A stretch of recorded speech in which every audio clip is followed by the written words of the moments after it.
Hello friends, welcome back in daily current affairs of Himachal Pradesh. तो आज हम डिस्कस करेंगे 17 जून 2020 के करंट अफेयर्स। और इस सेशन के एंड में हम कुछ क्वेश्चन भी प्रैक्टिस करेंगे जो कि इस डिस्कशन पे बेस्ड होंगे।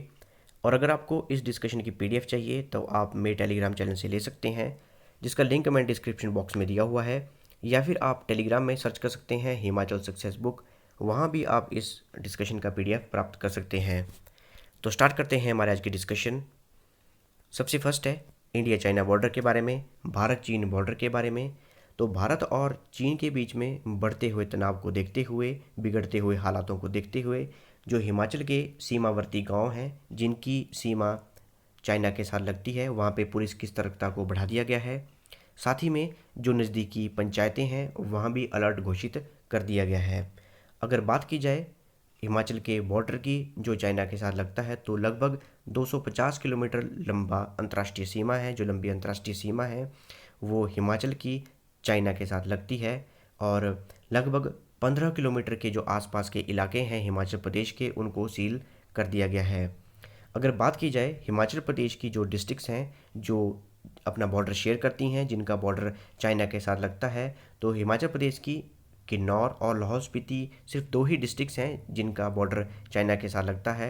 और किन्नौर में लगभग 130 किलोमीटर का बॉर्डर है चाइना के साथ, और लाहौल स्पीति में लगभग 120 किलोमीटर का बॉर्डर है जो हमारी अंतर्राष्ट्रीय सीमा है चाइना के साथ।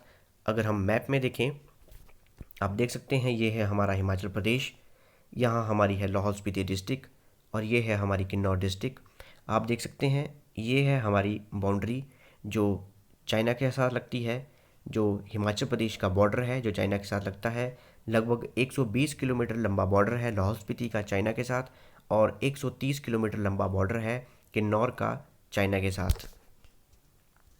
अगर बात की जाए जो हमारे किन्नौर के कुछ सीमावर्ती गांव हैं, जैसे पूह, मुरंग, सांगला, यहाँ पे भी काफ़ी हाई अलर्ट घोषित कर दिया गया है। चाइना की दखल अंदाजी को देखते हुए हाई अलर्ट घोषित कर दिया गया है। अगर हम मैप में देखें, आप देख सकते हैं ये है हमारा किन्नौर डिस्ट्रिक्ट, यहाँ पे है हमारा सांगला, मूरंग, पूह, डुबलिंग, खाब, नाको, इन सभी जगहों पे हाई अलर्ट घोषित कर दिया गया है। और ये है चाइना के साथ जो किन्नौर डिस्ट्रिक्ट का बॉर्डर है। लगभग 130 किलोमीटर लंबा बॉर्डर किन्नौर डिस्ट्रिक्ट शेयर करता है चाइना के साथ। अगर बात की जाए लाहौल स्पीति डिस्ट्रिक्ट की, तो लाहौल स्पीति डिस्ट्रिक्ट से होके जो हमारा मनाली लेह रोड गुजरता है, वहाँ पे भी काफ़ी चौकसी बढ़ा दी गई है, गश्त बढ़ा दी गई है, और वहाँ पे भी काफ़ी हाई अलर्ट घोषित कर दिया गया है। अगर हम मैप में देखें, आप देख सकते हैं ये है हमारा लाहौल स्पीति डिस्ट्रिक्ट, और ये है हमारा मनाली लेह रोड जो कि लाहौल स्पीति डिस्ट्रिक्ट से होके गुजरता है। यहाँ पे काफ़ी चौकसी बढ़ा दी गई है। और ये है हमारा बॉर्डर जो हम लाहौल स्पीति का शेयर करते हैं चाइना के साथ। नेक्स्ट इज सीडर ट्री, देवदार वृक्ष के बारे में है। तो कुल्लू में ढालपुर मैदान में जो देवदार के वृक्ष लगाए गए हैं वो अचानक सूखने लग गए हैं। आप देख सकते हैं तस्वीर में, ये हैं देवदार के वृक्ष। तो जो देवदार के वृक्ष लगाए गए हैं सुंदरता बढ़ाने के लिए कुल्लू के ढालपुर मैदान में, वो अचानक से सूखने लग गए हैं, और ये काफ़ी चिंता का विषय है हम सबके लिए और सरकार के लिए। और इसके सूखने के कई कारण हो सकते हैं, जैसे कि आसपास जो घरों का निर्माण कार्य होना, कंक्रीट का निर्माण कार्य होना, साथ ही में मानव की दखल, मनुष्यों की दखल अंदाजी भी इन वृक्षों के लिए काफ़ी घातक हो सकती है। अगर बात की जाए सीडर ट्री के बारे में, देवदार वृक्ष के बारे में, तो इसे हिमालयन सीडर भी कहा जाता है, और ये हिमाचल प्रदेश का स्टेट ट्री है। और इसका साइंटिफिक नेम है, वैज्ञानिक नाम है सीड्रस डिओडारा। और भारत में मुख्य रूप से ये जम्मू कश्मीर, हिमाचल, उत्तराखंड, सिक्किम, अरुणाचल प्रदेश और वेस्ट बंगाल के दार्जिलिंग रीजन में सीडर ट्री पाया जाता है। और अगर बात की जाए कि कितनी ऊंचाई पे ये वृक्ष पैदा होता है, तो लगभग 4,921 से लेके 10,499 फीट की एल्टीट्यूड पे फ्रॉम सी लेवल पे ये वृक्ष पाए जाते हैं। और अगर इनकी हाइट की बात की जाए तो लगभग 131 से लेके 164 फीट तक ये लंबे होते हैं सीडर ट्री। वहीं बात की जाए इनके कंजर्वेशन स्टेटस की, तो IUCN की रेड लिस्ट में इन्हें लीस्ट कंसर्न्ड स्टेटस में रखा गया है। Next is Kangra T, Kangra चाय के बारे में है। तो लॉकडाउन के बावजूद भी अच्छे दामों पे बिक रही है हमारी कांगड़ा चाय, और वर्तमान में कोलकाता में काफ़ी कांगड़ा चाय बिक रही है और फ़ॉरेन से भी, विदेशों से भी काफ़ी ऑर्डर आ रहे हैं। इसकी जानकारी हमें दी गई जो हमारे क्षेत्रीय उपनिदेशक हैं, जो हमारे रीजनल डेप्यूटी डायरेक्टर हैं टी बोर्ड ऑफ इंडिया के, उनके द्वारा ये जानकारी दी गई। अगर बात की जाए कांगड़ा चाय की, तो वर्ष 1848 में एक सर्वे कंडक्ट किया गया था हिमाचल प्रदेश में, पूरे भारत में एक सर्वे कंडक्ट किया गया था ये पता लगाने के लिए कि कौन से एरिया जो हैं वो सूटेबल हैं टी प्रोडक्शन के लिए, टी प्लांटेशन के लिए। और इस सर्वे का जो रिज़ल्ट है वो 1849 में आया, 1849 में आया, जिसकी जानकारी दी गई डॉक्टर जेमिसन के द्वारा, जो कि उस वक्त के सुपरिटेंडेंट थे बोटैनिकल टी गार्डन के। और उनके द्वारा बताया गया कि हिमाचल प्रदेश के जो कुछ एरिया हैं वो काफ़ी सूटेबल हैं, आइडल हैं कांगड़ा टी की प्रोडक्शन के लिए। और सबसे पहले चाइनीज़ वैरायटी लगाई गई थी हिमाचल प्रदेश में, जिसका नाम था कैमेलिया सीनेंसिस।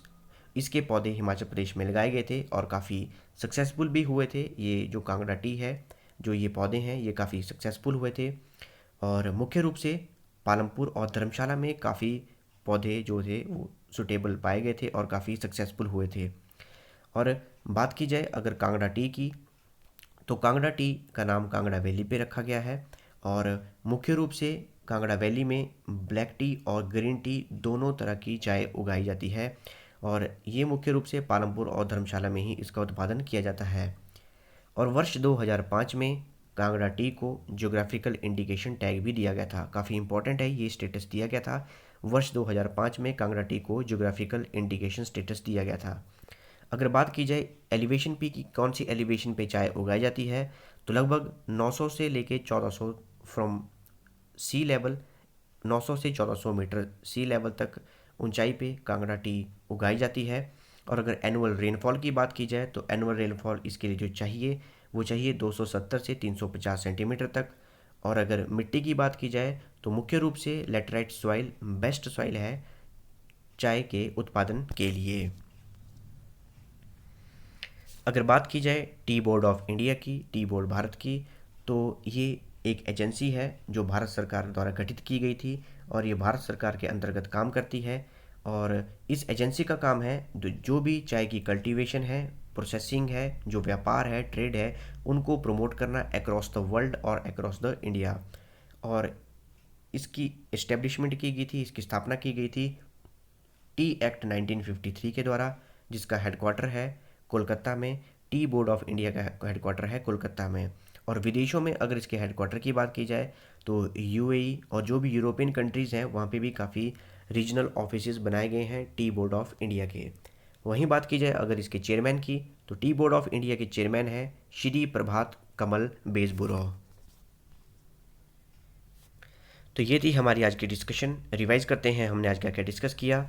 सबसे पहले हमने डिस्कस किया इंडिया चाइना बॉर्डर के बारे में, भारत चीन बॉर्डर के बारे में। तो जो भी टेंशन्स चली हैं इंडिया चाइना बॉर्डर पे, तो उसके लिए हिमाचल प्रदेश में भी हाई अलर्ट घोषित कर दिया गया है। नंबर सेकंड हमने डिस्कस किया सीडर ट्री के बारे में, देवदार वृक्ष के बारे में। नंबर थर्ड पे हमने डिस्कस किया कांगड़ा टी के बारे में।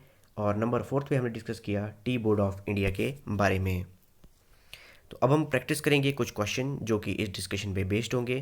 तो स्टार्ट करते हैं हमारी क्वेश्चंस की practice. First question is how many districts of Himachal Pradesh share boundary with China. Himachal Pradesh के कितने जिलों का चीन के साथ बॉर्डर लगता है। तो ये हैं हमारी चार ऑप्शंस और आपके पास 5 सेकंड इस क्वेश्चन को अटेम्प्ट करने के लिए। आप कमेंट बॉक्स में अपना जो आंसर है उसको कमेंट कर सकते हैं और आपका टाइम शुरू होता है अब।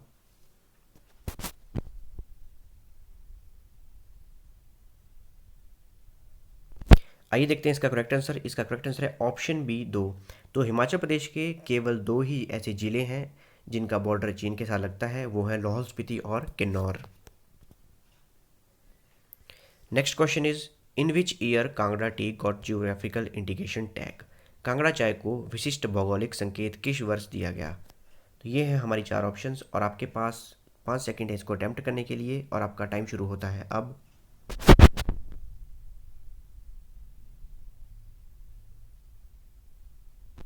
आइए देखते हैं इसका करेक्ट आंसर। इसका करेक्ट आंसर है ऑप्शन डी 2005।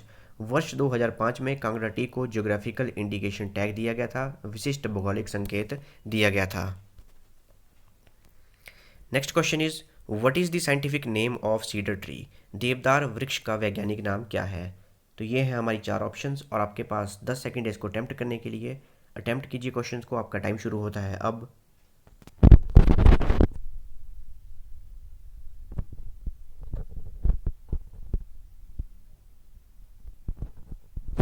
आइए देखते हैं इसका करेक्ट आंसर। इसका करेक्ट आंसर है ऑप्शन डी सीड्रस देवडारा। सीड्रस देवडारा देवदार वृक्ष का साइंटिफिक नाम है। तो ये थी हमारी आज की discussion. Thanks for watching video. Do like, share and subscribe my channel.